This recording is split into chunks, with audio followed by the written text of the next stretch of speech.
হয়, যোৱা ফেব্ৰুৱাৰী মাহৰ 20 তাৰিখে যিটো ঘটনা হৈছিলে নতুন বজাৰত ৰূপহীৰ, য'ত সন্মানীয় আমাৰ MP মহোদয়ৰ ওপৰত কিছু দুৰ্বৃত্তই আক্ৰমণ কৰিছিলে আৰু লগতে পুলিচ বাহিনীকো তেওঁলোকে আক্ৰমণ কৰিছিলে। আৰু সেই কেছৰ তদন্ত আমি কৰি গ'লোঁ ইমান দিনে, আৰু তদন্তৰ ভিত্তিত আজি আমি দুজন মানুহ কৰায়ত্ব কৰোঁ। তেওঁ হ'ল বাছিৰুদ্দিন আৰু এজন হ'ল আব্দুল খালেক।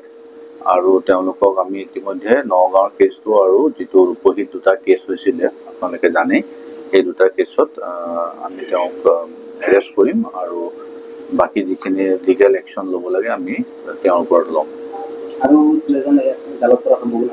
আমি এতিয়ালৈকে এজন তেওঁ আমাক যিখিনি FIR-ত নাম দিছে, আমি এজনকৈ চালি জাৰি ফুটেজৰ লগত মিলাই চাই আছোঁ। আৰু ইতিমধ্যে যিখিনি তথ্য পাইছে মই এতিয়া আপোনালোকৰ লগত শ্বেয়াৰ কৰিব নোৱাৰিম, গতিকে বাকীখিনিও আমি শীঘ্ৰে তাৰ ওপৰত একশ্যন ল'ম। নাই, দুইটা কেছ মই ইতিমধ্যে ক'লো যে তাত দুটা কেছতে একে মানুহ জড়িত আছিলে। গতিকে এটা আমাৰ দেহৰক্ষী যদুমণি বৰাই দিছিলে, সেই কেছটোতো আমি এৰেষ্ট কৰা হৈছে, আৰু এটা অনাৰেবল MP ৰকিবুল হুছেইন ডাঙৰীয়াও দিছিলে, যিটো নগাঁও পুলিচ ষ্টেচনত ৰেজিষ্টাৰ হৈছে, কাৰণ তেখেতে তাতে দিছিলে।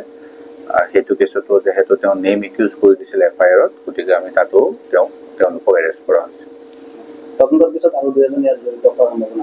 নাই, এতিয়া নামটো বহুত কেইজনৰে দিছে, এতিয়া কোন ক'ত কেনেকে জড়িত হৈ আছে আমি তাৰে তদন্তটো চলাই আছো, আৰু ফুটেজৰ লগতো মিলাই চাবলগীয়া হৈছে বহুত কথা। গতিকে পৰৱৰ্তী সময়ত আপোনালোকক জনাম। না, হাৰাটো প্ৰশ্নই নুঠে, হাৰাটো এইটো আৰু কেতিয়াও হাৰি যোৱা কথা নাই।